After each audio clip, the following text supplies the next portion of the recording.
Entonces, muy buenas tardes a todos. Primero, agradecerle al Semillero de Paleobiología de la Universidad Nacional por esta oportunidad. Era algo que hace un par de años no me imaginaba. Pues también soy ingeniero civil y biólogo. Y bueno, aquí les voy a hablar un poquitico sobre una línea de investigación que está desarrollando el profesor Edwin Cadena y yo también como su estudiante de maestría en la Universidad del Rosario, un poco asociada a la paleontología molecular y a la preservación de cosas en fósiles. Entonces esta charla se titula Piel excepcionalmente preservada en un pez del Cretácico temprano de Colombia y es una presentación asociada a un paper que salió a principio de este año en la revista PeerJ.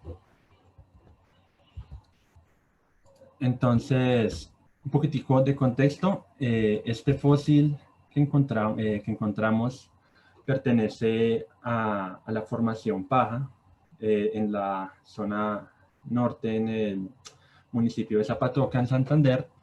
Fue encontrada aquí, muy cerca del contacto entre la formación Rosa Blanca y la formación Paja, cerca a la antena de Radio Lenguerque. Esta localidad es conocida como Zapalonga. Está caracterizada por la presencia de muchas lodolitas, aquí como podemos ver en esta imagen, y está datada más o menos a principios del Barremiano, en el Cretácico temprano. Está caracterizada principalmente por la presencia de algunos amonoideos como estas niclesias, y también en el trabajo hecho por el profesor Etayo Serna y colaboradores en el 2009 para la caracterización geológica de esta zona, nos encontramos, como ya lo he mencionado antes, muy cerca al contacto entre la formación Rosa Blanca y la formación La Paja. El espécimen es este que pueden apreciar aquí. Es bastante especial porque es el primer espécimen de la colección de fósiles de la Universidad del Rosario. Corresponde a la parte caudal de un pez y es bastante curioso porque, si pueden apreciar aquí, es un fósil tridimensional con una forma cónica, más o menos unos 12 centímetros de longitud, y tiene en la superficie todo el patrón de lo que son las escamas del pez, pero desafortunadamente no era visible ningún tipo de hueso, ninguna espina ni nada. Le hicimos una tomografía computarizada a este fósil y como pueden ver aquí en el video, pues no se evidencia ningún cambio de densidad entre lo que es como la matriz de relleno de sedimento, como para decir, listo, si tiene por dentro alguna espina o alguna vértebra. Sin embargo, la presencia de las escamas en la superficie eran bastante distintivas, con una forma rectangular, muchas de ellas con unos patrones como de líneas o pequeñas, no quillas, sino como pequeños hundimientos en la parte medial de las escamas. Y este patrón de escamación es típico de una familia de peces muy abundante durante el Cretáceo, que fueron los aspidorrínquidos. Aquí en esta imagen publicada por Cantaliz y colaboradores en el 2018, tenemos un patrón de escamación de un pez de estos aspidorrínquidos del género Vinctifer, encontrado en México, y podemos observar este patrón de escamas rectangulares con estas pequeñas líneas mediales. Aquí, por ejemplo, un detalle de nuestro fósil. Estas escamas son muy similares a lo que Cantalice muestra como escamas como lateroventrales, aquí muy cerca de la parte ventral del pez, bastante pequeñitas y rectangulares, y son prácticamente idénticas a las que encontramos nosotros en el pez. Ya teniendo como una más o menos idea de a qué familia podía pertenecer este fósil, buscamos aquí en la Paleobiology Database de Fossil Wars la distribución de estos aspidorrínquidos durante el Cretáceo. Aquí observamos una reconstrucción de hace más o menos 130 millones de años, donde vemos que esta familia de peces estaba distribuida prácticamente por todo el mundo, en todos estos puntos azulitos, y en estos puntos en rojo particularmente, en la zona de Gondwana, cerca de lo que abarca de Sudamérica y México, tenemos el género Vinctifer, por lo cual podría ser razonable que el fósil que estamos usando en este estudio esté relacionado con este género de peces. Como ya les decía, lo más particular de este fósil era la presencia del patrón de escamación, pero cuando lo mirábamos a detalle en el estereomicroscopio, veíamos que estas escamas estaban dispuestas sobre otra capita como de un color café, bastante delgada, y esta a su vez estaba sobre pues todo el sedimento de relleno. Y esta capita de piel conservaba las formas rectangulares de las escamas típicos de estos aspiorrínquidos, y era algo así como cuando uno coge y va a preparar un pescado y lo desescama y ve que en la piel queda la formita de la escama original. Algo así era lo que estábamos observando acá. Entonces esto era algo bastante curioso. Y quisimos ver entonces, bueno, aquí además podemos observar las escamas y se ve muy clara la diferencia de lo que parece ser como esta piel que queda remanente color café y algo mucho más oscuro, una capa más gruesa y mucho más rígida en apariencia que vendrían a ser estas escamas. Entonces, pues me surgió la duda de ver dónde más se ha presentado en el mundo, en qué localidad se ha presentado preservación de tegumentos durante el Cretáceo. Y pues al hacer un mapeo de estas, hay muchísimas zonas en todo el mundo. Aquí les estoy mostrando algunas. De las más conocidas puede ser la fauna del Jeol aquí en China, donde se han recuperado dinosaurios, peces, algunos también aves, insectos que han preservado la piel y otras estructuras de tegumento de una forma excepcional. Aquí en sedimentos marinos encontramos unos en Jordán, donde se han reportado mosasaurios que han preservado la piel. Y pues centrándonos un poco más ya en el contexto suramericano, tendremos la formación Romualdo, que pues ya la mencionaba en previas charlas, creo que es hace 2 días, donde se han encontrado un montón de peces, de pterosaurios, con una preservación que es para morirse, un Lagerstätte hermoso. Y pues finalmente aquí lo que tenemos en este estudio, como lo había mencionado en charlas previas el doctor Javier Luque, el profesor Leslie, que decían que la formación La Paja podía ser considerada como un Lagerstätte por la cantidad de fósiles que se encuentran y por su preservación. Y pues aquí también tenemos un fósil con una preservación bastante bonita de un pez asociado a esta formación. Entonces, bueno, ya veíamos que físicamente era apreciable unas capas que pueden estar asociadas a las escamas y a la posible preservación de la piel, pero quisimos ir más allá. Y quisimos estudiar esta piel desde 2 puntos, desde el punto de vista de las propiedades físicas y desde el punto de vista de la composición.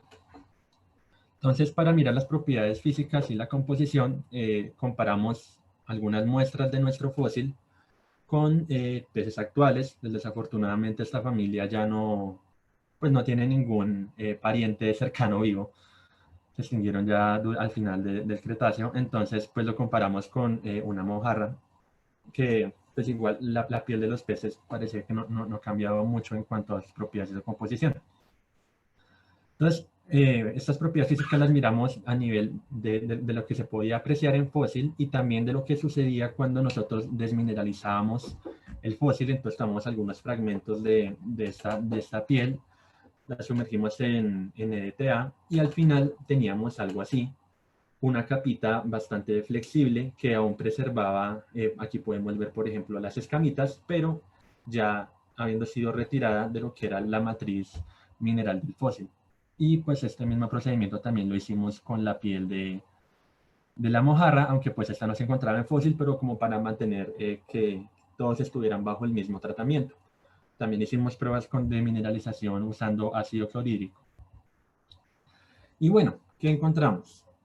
Primero aquí, cuando mirábamos el fósil muy a detalle, habían zonas de esta piel que se veían corrugadas y se observaban incluso como la presencia de algunas fibras aquí que también se mantenían estas fibras al desmineralizar la piel, y cuando la comparábamos con la de la mojarra, que es esta que vemos aquí como en un color más amarillito, vemos que también eran visibles estas fibritas.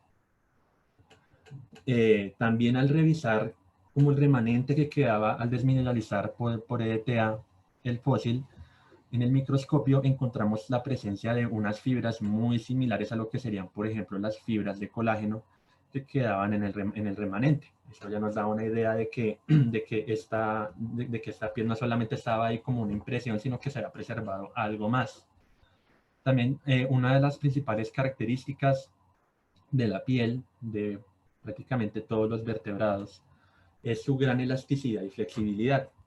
Es algo que aquí podemos ver en este video. Este es el fragmento de piel desmineralizado del fósil, que vemos que cuando lo oprimimos, le aplicamos un estrés de compresión, este se estira y cuando retiramos el estrés vuelve a recuperar su forma original, característica típica de algún material elástico, como lo es la piel. Ya cuando observamos este material desmineralizado a nivel microscópico, también podíamos ver distinguibles unas capas muy similares a lo que observábamos a nivel macroscópico en el fósil. Entonces aquí tenemos un esquema de lo que se observó al microscopio. Teníamos una capa muy al fondo de una matriz que en apariencia es inorgánica, y sobre esta se encuentra una capa un poco más oscura con algunas manchas negritas que están asociadas a la parte que les mostraba inicialmente de los fragmentos de escama que aún estaban sobre esta piel, y es muy distinguible estas dos capas. Para confirmar un poco esto, tomamos esa misma muestra, la pusimos bajo microscopio de luz polarizada, y fue bastante curioso que en varias zonas de esta capa basal que considerábamos podía ser inorgánica, había un patrón de birrefringencia con unos colores que corresponden a las gamas de colores típicas de elementos fosfáticos, que fue algo bastante interesante. Y las manchas oscuras que se observaban, que considerábamos como remanentes orgánicos, pues no sufrían como este cambio de color.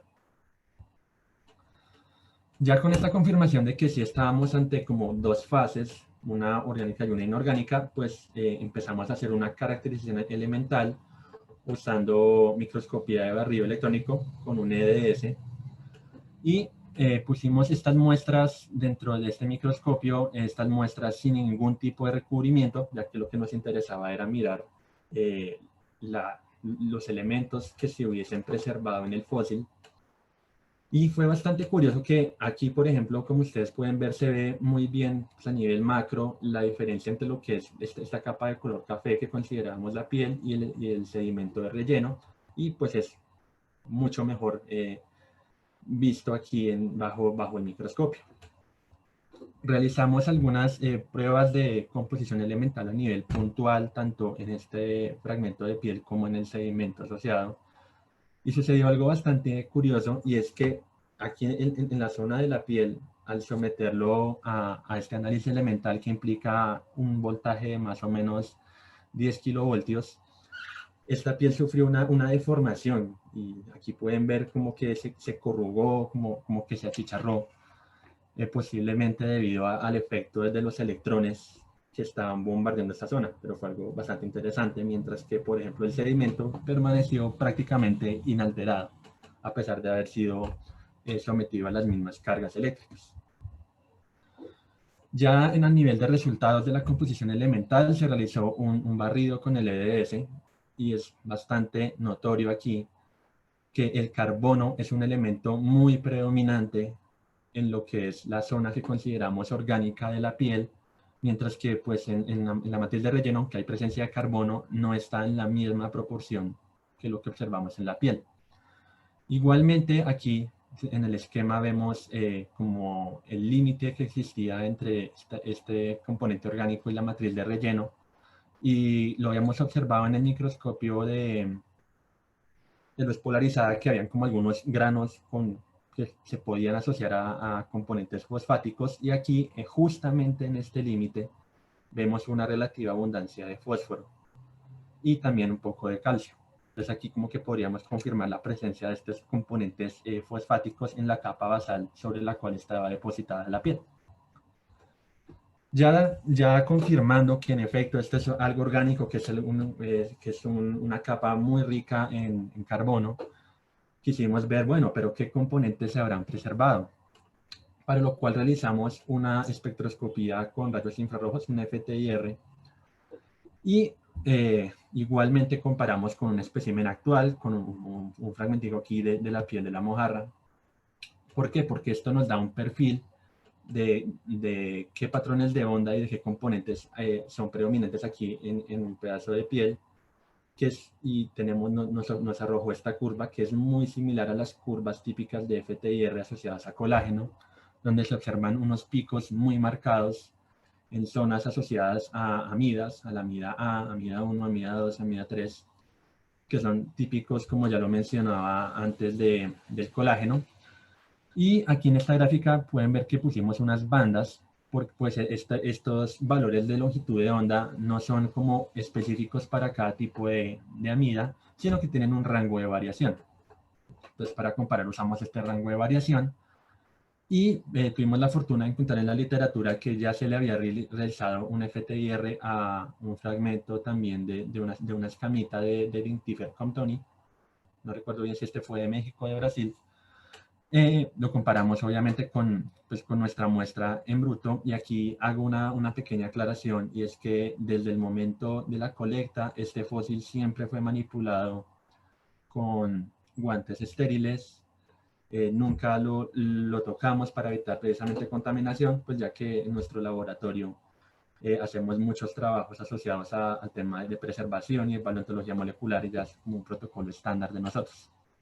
Cierro paréntesis.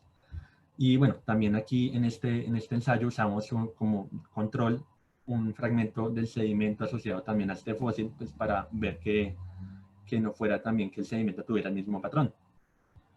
Y en efecto, podemos observar que entre el sedimento y lo que es lo que consideramos piel, la curva no se parece en nada. Aquí hay unos picos que se encuentran bastante desfasados. Este pico que tiene aquí el sedimento está fuera de los rangos asociados a las amidas. Y nuestro fósil tiene aquí un pico muy marcado, prácticamente entre los rangos de la amida 1 y la amida 2. Entonces, pues no era muy claro si sí teníamos estos picos o no, para lo cual usamos un método que se usa siempre cuando se hacen estos análisis de espectroscopía, que es la de convolución por transformada de Fourier. Y esto nos permite como desenmascarar los distintos picos de longitudes de onda que tienen estas curvas. Y aquí podemos observar que en efecto tenemos varios picos asociados a los rangos de lo que es la amida 1, y aquí otro pico asociado a lo que es el rango de la amida 2 dentro de esto, que pues iría en concordancia con el espectro que vemos aquí de la mojarra, y que también es, al menos en este pico, muy similar a lo que ya habían descrito antes para estos de Vinctifer comptoni. Este tema de caracterizar la preservación usando FTIR y en general la preservación de moléculas orgánicas ha sido ampliamente debatido en todo el mundo por varias escuelas, debido a que muchos autores consideran que no se preservan los elementos orgánicos, sino que se debe a contaminación, posiblemente por bacterias, por biofilms. Entonces quisimos también pues, verificar esto. Nuestra muestra la tenemos acá y la comparamos con 3 perfiles de longitud de onda que se sacaron con FTIR para distintos tipos de bacterias. Aquí vemos para Enterococcus, para Propionibacterium y para otra bacteria que produce biofilms. Y vemos que tampoco son muy similares, por lo cual se podría descartar fácilmente esta contaminación. Aquí vemos que, por ejemplo, estos biofilms tienen los picos más asociados hacia un enlace doble carbono-oxígeno y hacia la amida 1, pero no tanto hacia la amida 2, mientras que el nuestro está corrido entre amida 1 y amida 2. Y este pico de carbono-oxígeno no es tan marcado, por lo cual podríamos fácilmente descartar una posible contaminación por biofilms. Igual quisimos ir un poco más allá para caracterizar bien qué era lo que estábamos observando. O sea, ya sabíamos que habían posibles como amidas, cosas similares a lo que uno encuentra tal vez en colágeno. Entonces realizamos una espectrometría de masas mediante la técnica de TOP-SIMS en la Universidad de Carolina del Norte, que prácticamente esta técnica es bombardear la muestra con un rayo de iones, y pues todos los espectros que esto arroja permite conocer los pesos moleculares de las moléculas que componen la muestra. Aquí pudimos observar una abundancia relativa de compuestos orgánicos identificables, de iones que son comúnmente asociados, por ejemplo, este ion de carbono nitrógeno negativo, carbono nitrógeno oxígeno, muy asociado a componentes como la melanina, que es muy común encontrarla en la piel de los vertebrados actuales. componentes asociados a otros aminoácidos, como por ejemplo aquí estos dos asociados a la leucina o estos de acá asociados a la arginina. Y si lo observamos ya un poco más a nivel de mapeo, no en estos gráficos, sino a verlo sobre la muestra en sí, nuevamente aquí podemos observar en estos mapas de calor que hay una buena abundancia. Aquí tenemos lo que serían los iones asociados a la melanina. Estos son asociados a glicina. Aquí tenemos una abundancia increíble de iones que son siempre asociados a prolina, este S4H8N. Otros iones asociados a la alanina y este otro que es muy abundante, la lisina. Entonces, todos estos resultados nos permitieron ya como llegar a varias conclusiones. Pero primero era pensar, bueno, esto se preservó, tenemos componentes orgánicos en este fósil, pero ¿cómo se preservó de una forma tan extraña? Que pues tenemos escamas, tenemos lo que parece eso la piel y no hay huesos. Entonces habíamos estado discutiendo con el doctor Edwin Cadena de la posible presencia como una especie de un micro sándwich al tener una capa basal fosfática y encima la escama, que esto tal vez pudo aislar un poquitico del medio y prevenir la degradación de estos componentes orgánicos. Y cuando miramos en la literatura encontramos que un mecanismo similar ha sido propuesto para algunos fósiles de anuros en España, por ejemplo, del Mioceno de España. Igualmente se conoce que, pues, por las características de los sedimentos y de la forma de posicionar de los sedimentos de la formación La Paja, existen varias arcillas y varios shales que suelen evitar la acción de las enzimas, degradan las enzimas y esto pudo haber ayudado a la preservación de estos tejidos orgánicos. Estos resultados además permitirían proponer a la formación de La Paja como una localidad potencial donde se registra preservación excepcional y como un large state, como ya lo había mencionado previamente el doctor Luque y el doctor Leslie Noé. Vemos nuevamente como el uso de técnicas que no eran asociadas comúnmente a la paleontología, como la microscopía electrónica, técnicas analíticas como el FTIR y el TOPSIMS, son herramientas donde hay un gran potencial para desarrollar en paleontología a nivel molecular y mirar pues, más allá de escribir los organismos a nivel taxonómico y mirar sus implicancias en evolución, también mirar la estructura interna de los fósiles y la preservación de componentes orgánicos y también de tejidos, de células, de fibras de colágeno. Nuevamente, como lo ha mencionado antes, tenemos preservación de varios remanentes orgánicos que coinciden con pues, lo que se suele asociar típicamente a residuos de proteínas, como ya lo ha mencionado, como la melanina, otros componentes que son asociados también a colágeno.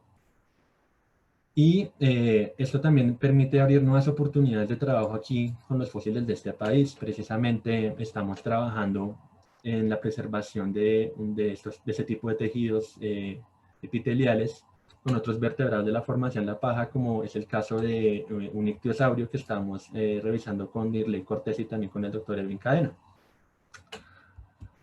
Finalmente, agradecerle a la Universidad del Rosario, que por su fondo de Capital Semilla, pues fue posible hacer este estudio, igualmente a la Clínica Mededi, por el escaneo del fósil, a la Universidad de los Andes, pues gracias a un convenio que entró en vigencia el año pasado entre la Universidad del Rosario, la Universidad de los Andes y la Universidad Javeriana, pues podemos hacer todo este tipo de ensayos, de investigaciones, usando equipos de las tres universidades sin mayor problema, que es algo que nos ha servido bastante en nuestra investigación. A la Universidad de Carolina del Norte por hacer la espectrometría de masas y pues, a todas estas personas que están listadas que nos ayudaron a lo largo de esta investigación y pues a publicar el paper que, como lo mencioné previamente, se encuentra en la revista PeerJ por si lo quieren consultar y lo quieren leer un poco más a detalle. Muchísimas gracias y quedo atento por si tienen preguntas. Bueno, muchas gracias, Andrés. La primera pregunta es de Irley Cortés y dice, excelente charla, Andrés, felicitaciones por tu trabajo. Si uno encuentra un espécimen con piel preservada en campo, ¿qué recomendarías para colectarlo de la forma más cuidadosa y que la piel no se destruya antes de llevarlo al laboratorio? Bueno, yo recomendaría cuando encuentren este tipo de elementos que tengan piel preservada, siempre manipularlo con guantes estériles, evitar tocarlo, evitar que se contamine con cualquier otro elemento orgánico que pueda estar presente. si pueden como guardarlo en bolsas estériles también y pues transportarlo con el mayor de los cuidados para evitar que se contamine, ya sea con el sudor de uno, con tocarlo un poquitico con una huella ya podemos dañar un posible estudio de preservación.